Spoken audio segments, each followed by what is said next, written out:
Hello everyone, my name is Aarti Deshkar and welcome to my channel conceptual learning. मेरे last video में हमने जो topic लिया था वो था रेशो, और उसी को आगे बढ़ाते हुए आज हम स्टार्ट कर रहे हैं उसी के आगे का portion, that is proportion and unitary method. Ratio को हम आज एक रिव्यू के थ्रू जल्दी से समझेंगे, और अगर आप डिटेल में रेशो को समझना चाहते हैं तो आप मेरा जो रेशो वाला वीडियो है आप उसे ज़रूर देखिए, उसे समझिए, ताकि आपके रेशोज़ के कंसेप्ट क्लियर हो जाएं। और फिर आप इस प्रपोर्शन वाले वीडियो को देखेंगे तो आपको सारे ही कंसेप्ट एकदम क्लियर होंगे। पर फॉर नाउ हम लोग एक रेशोज़ का रिव्यू देख लेते हैं।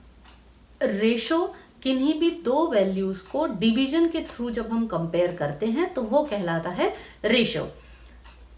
रेशो को हम डिनोट करते हैं इस साइन से या फिर फ्रैक्शन के साइन से, क्योंकि अल्टीमेटली रेशो एक फ्रैक्शन ही होता है एक तरह का। तो इस तरह से हम रेशो को रिप्रेजेंट करते हैं। अब कंपेयर करने के लिए हमारे पास दो वैल्यूज की जरूरत होती है, वो दो वैल्यूज हमेशा सेम यूनिट की होनी चाहिए। हम एक एग्जाम्पल के थ्रू जल्दी से रेशो को समझ लेते हैं। ए की एज है 8 इयर्स, बी की एज है 24 इयर्स। हमें ये पता लगाना है कि इन दोनों के बीच की एज का जो रेशो है वो क्या है। तो हम लिखेंगे A is to B, that means 8 is to 24, that means अगर हम इसे सिंप्लीफाई करेंगे तो ये आएगा 1:3, करेक्ट। क्योंकि इसे हम इस तरह से भी लिख सकते हैं, तो हम इसे सिंप्लीफाई करेंगे। जब हम इसे सिंप्लीफाई करेंगे तो आएगा 1:3, दैट मीन्स B की एज जो है वो A की 3 गुनी है, ट्रिपल है। ओके, तो इस तरह से हम दो वैल्यूज के बीच रेशो निकालते हैं। याद आपको ये रखना है कि उन दोनों वैल्यूज की जो यूनिट होती है वो सेम होती है। जैसे कि हमने इस एग्जांपल में हम इन दोनों की एजेस का रेशो निकाल रहे हैं। अगर यहाँ पर एक की एज हो और दूसरे का वेट हो तो वो रेशो नहीं बन पाएगा, वो वैलिड नहीं होगा। तो इसलिए जब भी हम दो वैल्यूज के बीच में रेशो निकालते हैं तो हमें उन दोनों की यूनिट्स को सेम रखना पड़ता है। अगर वो यूनिट सेम नहीं है, जैसे कि कई बार हमारे पास एक वैल्यू में सेकंड होता है, दूसरी में मिनट होते हैं, तो हमें उन दोनों को सेम यूनिट में पहले चेंज करना है और फिर रेशो निकालना है। आप अगर मेरा रेशो वाला वीडियो देखेंगे तो आपको बिल्कुल अच्छे से क्लियर हो जाएगा रेशो से रिलेटेड रूल्स और उनका कंसेप्ट। तो आप वो ज़रूर देखिएगा, उनकी लिंक आपको ऊपर कहीं तो भी दिखेगी उस वीडियो की, तो आप उसे ज़रूर देखिए। चलिए अब हम शुरू करते हैं हमारे आज के मेन टॉपिक को, जो है प्रपोर्शन। उससे पहले मैं आपको याद दिला दूं, अगर आपने मेरे चैनल को अभी तक सब्सक्राइब नहीं किया है तो उसे सब्सक्राइब कर दीजिए।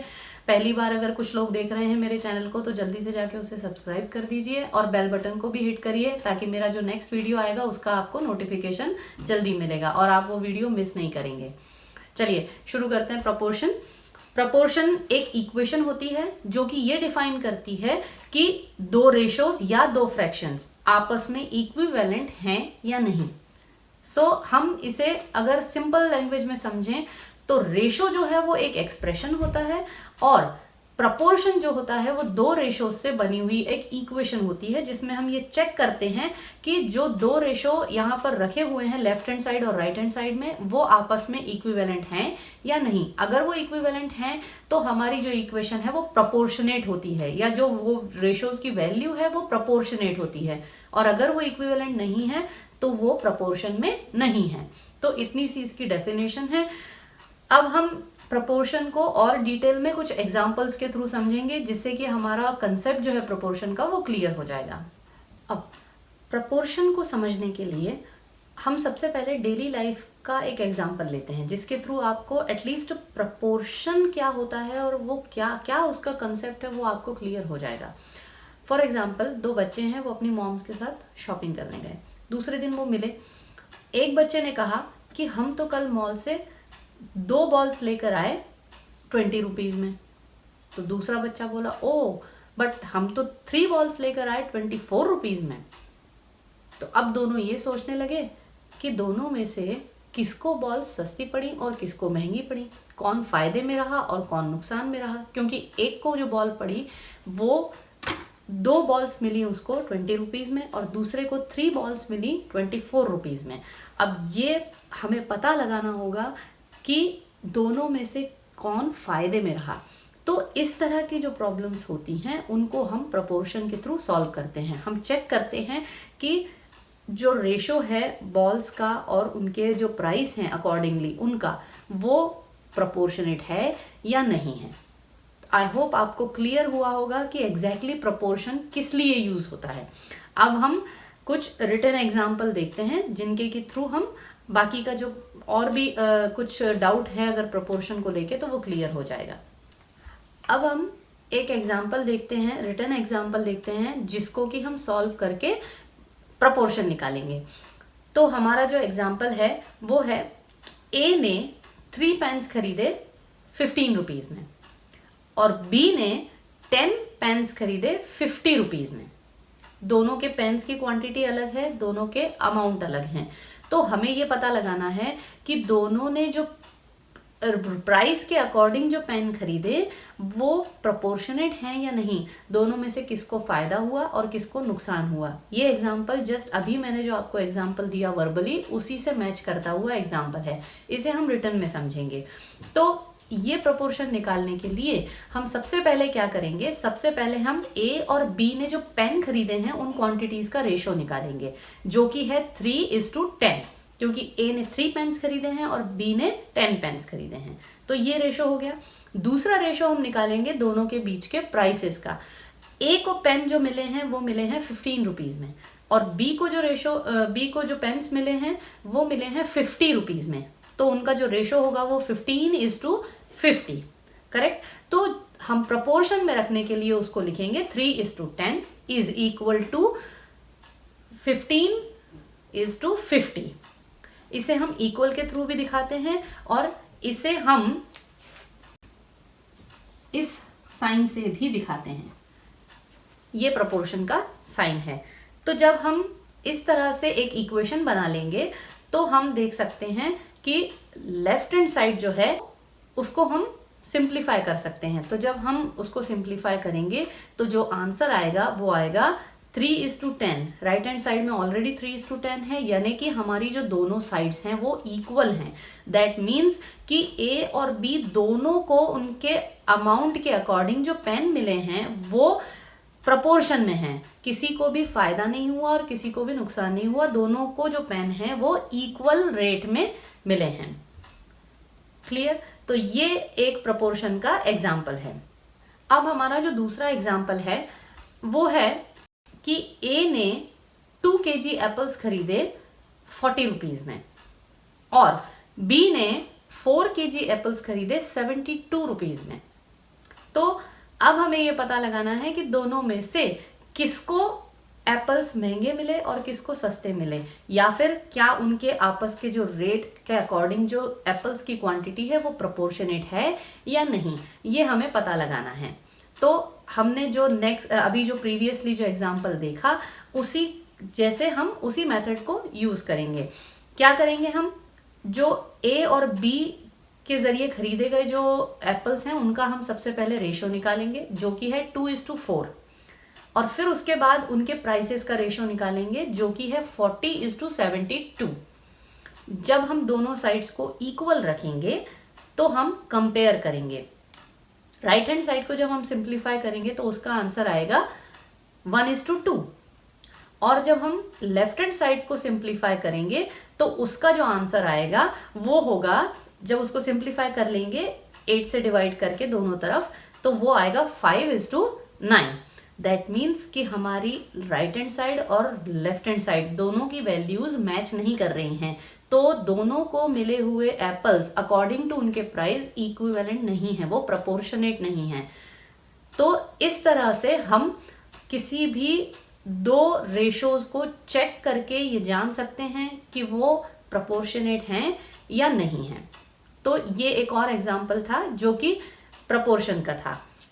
मैं आपको फिर से याद दिला दूं कि वीडियो के एंड में मैं आपको कुछ और एग्जांपल्स भी करने के लिए दूंगी, कुछ क्वेश्चंस दूंगी, तो आप उन्हें आराम से सॉल्व करिए, समझिए, और आपको कोई भी प्रॉब्लम आती है तो आप मुझे कमेंट में ज़रूर लिखिएगा, तो मैं उनका रिप्लाई ज़रूर दूंगी।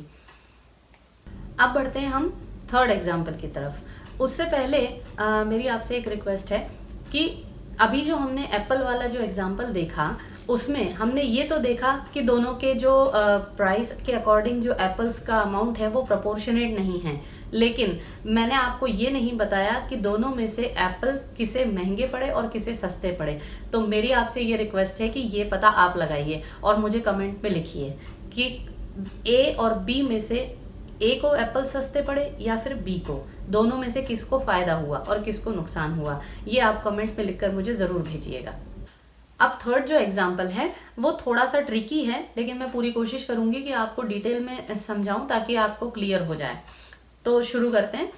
ए और बी दोनों ने मिलकर 20 कैंडीज खरीदी हैं 30 रुपीज़ में, जिसमें से ए ने मिलाए हैं 12 रुपीज़ और बी ने मिलाए हैं 18 रुपीज़। ऐसे मिला के उन्होंने टोटल 30 रुपीज़ में 20 कैंडीज खरीदी हैं। अब ए ने बी से कहा कि अब हम आपस में कैंडीज को डिवाइड करते हैं, 10 तुम रख लो 10 मैं रख लेती हूँ। बट बी ने कहा नहीं, ये तो गलत है, चूंकि मैंने ज़्यादा पैसे मिलाए हैं, 18 रुपीज़ मिलाए हैं, तो मुझे ज़्यादा कैंडीज मिलनी चाहिए, तुम्हें कम। दैट मीन्स कि मुझे 12 और तुम्हें 8 मिलनी चाहिए। अब इसका डिसीजन कौन करेगा कि किसको कितनी मिलनी चाहिए? तो इसके लिए हम अगेन प्रपोर्शन की मेथड यूज करेंगे, जिसके थ्रू हम ये पता लगा पाएंगे कि ए सही कह रहा है या बी सही कह रहा है। तो चलिए, अब सबसे पहले हम क्या करेंगे, जो हमारा ए ने और बी ने जो अमाउंट मिलाया है उन कैंडीज को खरीदने के लिए, हम उसका रेशो सबसे पहले निकालते हैं, जो कि है 12:18। जब हम इसे सिंप्लीफाई करेंगे तो ये आएगा 2:3, करेक्ट। इसको हम अलग से रख देंगे। अब हम आते हैं ए के स्टेटमेंट पर, जिसने कहा कि हम दोनों को 10 कैंडीज मिलना चाहिए। तो हम 10 और 10 कैंडीज ए की और 10 कैंडीज बी की, उनका रेशो निकालेंगे। That is 10:10। That means simplify करने पर आता है 1:1। ओके, जो कि हमारे अभी जो रेशो निकाला है 2:3 उससे मैच नहीं करता है। दैट मीन्स कि जो अमाउंट ए और बी ने मिलाया था उसका रेशो और जो कैंडीज वो आपस में बांट रहे हैं उसका रेशो इक्वल नहीं है, वो प्रोपोर्शनेट नहीं है। अब हम आते हैं बी के स्टेटमेंट पर। बी ने कहा कि ए को मिलना चाहिए 8 कैंडीज और बी को मिलना चाहिए 12 कैंडीज। तो हम उनका प्रोपोर्शन निकालते हैं, दैट इज 8:12। तो जब सिंप्लीफाई करेंगे तो अगेन वो आएगा 2:3। दैट मीन्स कि ए और बी के मिलाए गए अमाउंट का रेशो और ए और बी के बीच में डिवाइड होने वाली कैंडीज का रेशो वो दोनों बराबर हैं। दैट मीन्स कि अब इक्वेशन प्रोपोर्शनेट है। दैट मीन्स बी जो है उसका स्टेटमेंट सही है। ए को 8 कैंडीज मिलनी चाहिए और बी को 12 कैंडीज मिलनी चाहिए। तो इस तरह से हम अलग अलग सिचुएशंस में प्रोपोर्शन को यूज करते हैं। प्रोपोर्शन से रिलेटेड कुछ रूल्स हैं जो हमें याद रखने हैं, उनको मैं आपको एग्जाम्पल के थ्रू ही क्लियर करूंगी, जिससे आपको जल्दी से क्लियर हो जाए। जैसे कि हम पुराना ही एग्जाम्पल लेते हैं। ए के पास 15 रुपीज़ में, बी ने खरीदी 4 बॉल्स 20 रुपीज़ में। तो अब हमें इनका प्रोपोर्शन अगर निकालना है तो हम यहाँ पर सबसे पहले बॉल्स का रेशो निकालेंगे, दैट इज 2:4, और फिर हम रुपीस का निकालेंगे। अभी तक हम यही करते आए हैं, 15:20। दैट मीन्स इस स्टेटमेंट में जो देखने वाली चीजें हैं वो ये हैं कि इस रेशो की जो दोनों वैल्यूज हैं उनकी यूनिट सेम है, यानी कि दोनों यहाँ पर बॉल्स ही हैं। ऐसा नहीं कि यहाँ पर बॉल रखी है और यहाँ पर रुपीस रखे हैं। आपको इस रेशो की यूनिट्स को सेम ही रखना है और इस रेशो की वैल्यूज की यूनिट भी सेम होनी चाहिए। यहाँ पर हमने दोनों रुपीस की वैल्यू रखी है। दूसरी बात, ये जो है ये ऑर्डर में होना चाहिए। दैट मीन्स कि ये जो 2 बॉल्स हैं ये 15 रुपीज में खरीदी है, तो जैसे यहाँ 2 पहले आया है रेशो में, वैसे ही यहाँ पर 15 पहले आना चाहिए। और यहाँ पर 4 बॉल्स हैं 20 रुपीज में, तो 4 अगर सेकेंड टर्म है इस रेशो की, तो 20 भी सेकेंड टर्म ही होनी चाहिए उस रेशो की। तो इस तरह से हमको इस ऑर्डर को मेंटेन करना है। हम इस तरह से नहीं कर सकते, 20:15 नहीं कर सकते, ये गलत रहेगा, क्योंकि इस तरह से हमारा ऑर्डर बिगड़ जाएगा। क्योंकि 2 बॉल्स हमने खरीदी हैं 15 में, तो 15 ही पहले आना चाहिए। ओके, और द लास्ट थिंग, प्रपोर्शन में ये टर्म और ये टर्म, ये दोनों टर्म्स कहलाती हैं एक्सट्रीम टर्म्स, और ये दोनों कहलाती हैं मीन टर्म्स। 2 बॉल्स, ये कुछ बातें हैं जो आपको प्रपोर्शन में ध्यान रखनी है। तो आपको मुझे लगता है कि अब प्रपोर्शन का एटलीस्ट कंसेप्ट आपको क्लियर हुआ होगा, और एंड में जो दिए गए क्वेश्चंस हैं आप उन्हें करके देखिएगा, तो और भी आपका जो थोड़ा बहुत डाउट होगा वो दूर हो जाएगा। अब हम स्टार्ट करते हैं अगला पोर्शन, जो कि है unitary method. Unitary method, unit से ही आपको क्लियर होगा कि यानी एक सिंगल किसी वैल्यू की बात हो रही है। तो यूनिटरी वो मेथड वही होता है जिसमें हम सबसे पहले एक सिंगल यूनिट की वैल्यू को निकालते हैं, और उसके बाद हम जो भी हमें रिक्वायर्ड यूनिट्स होती हैं उनकी वैल्यू कैलकुलेट करते हैं। ये एक सिंपल डेफिनेशन है, लेकिन इसे और अच्छे से आप तब समझेंगे जब हम कुछ एग्जांपल्स देखेंगे। तो फर्स्ट एग्जांपल है हमारा कि 6 बॉटल्स ऑफ जूस हमें मिलती हैं 210 रुपीज में किसी शॉप पर। तो हमें ये पता लगाना है कि what will be the cost of 4 bottles of juices. Okay, तो हमें 6 बॉटल्स का रेट पता है, जो कि हमें मिल रहा है 210 रुपीज में। तो हमें अब पता लगाना है कि 4 बॉटल्स का रेट कितना होगा। तो यहां पर हम यूज करेंगे यूनिटरी मेथड का, जिसके थ्रू हम सबसे पहले ये निकालेंगे कि हमें 1 बॉटल ऑफ जूस की कॉस्ट कितनी पड़ती है। तो इसके लिए हम क्या करेंगे, हम लिखेंगे 6 bottle of juice in 210 rupees, I am sorry. तो 1 bottle, value of 1 bottle is equal to 210 divided by 6, that will be 35 rupees. यानी कि अब हमें 1 बॉटल ऑफ जूस की वैल्यू मिल चुकी है, कॉस्ट मिल चुकी है, जो कि है 35 रुपीज। अब हम इजीली 4 बॉटल्स ऑफ जूस की वैल्यू निकाल सकते हैं। हम क्या करेंगे, 35 को मल्टीप्लाई करेंगे 4 से, तो जो कि आंसर आएगा हमारा 140 रुपीज। तो इस तरह से हमने काउंट किया, कैलकुलेट किया कि 4 बॉटल्स ऑफ जूस की जो प्राइस है वो हमारे पास है 140 रुपीज। तो ये होता है यूनिटरी मेथड, जिसमें हम किसी दी हुई वैल्यूज के थ्रू सबसे पहले सिंगल यूनिट की वैल्यू निकालते हैं, और उसके बाद जो भी हमारी रिक्वायर्ड यूनिट्स रहती हैं उनकी वैल्यू निकालते हैं। अब नेक्स्ट जो एग्जाम्पल है वो है एक पर्सन ए, जो कि 10 दिन काम करता है, और उसे 10 दिन में जो मिलते हैं पैसे वो होते हैं 3000 रुपीज। ठीक, वो 10 दिन काम करके 3000 रुपीज कमाता है। तो वो 30 दिन तक काम करके कितने पैसे कमाएगा। ओके, 30 डेज अगर वो काम करता है तो उसे कितने पैसे मिलेंगे। अगेन हमारे पास जो वैल्यूज हैं वो 10 दिन की वैल्यू है कि हमारे पास 10 दिन में वो काम करता है तो उसे 3000 रुपए मिलते हैं। तो इन 10 डेज 3000 रुपीज। सो इन 1 डे, यहां पर हम यूनिटरी मेथड का यूज करेंगे। इन 1 day the cost will be 3000 divided by 10, so that will B 300 rupees. यानी कि अगर वो एक दिन काम करता है तो उसे मिलते हैं 300 रुपीज। तो अब वो 30 डेज काम करता है तो कितने मिलने चाहिए उसे, जो कि होगा 30 मल्टीप्लाई बाय 300। सो हमारा जो आंसर आएगा वो होगा 9000 रुपीज। करेक्ट।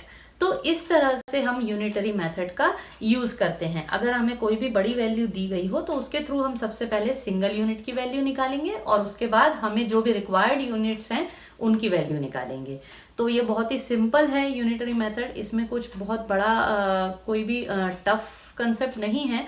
अगर आप इसकी बहुत ज़्यादा प्रैक्टिस करेंगे तो आपके लिए बहुत ही ईजी हो जाएगा।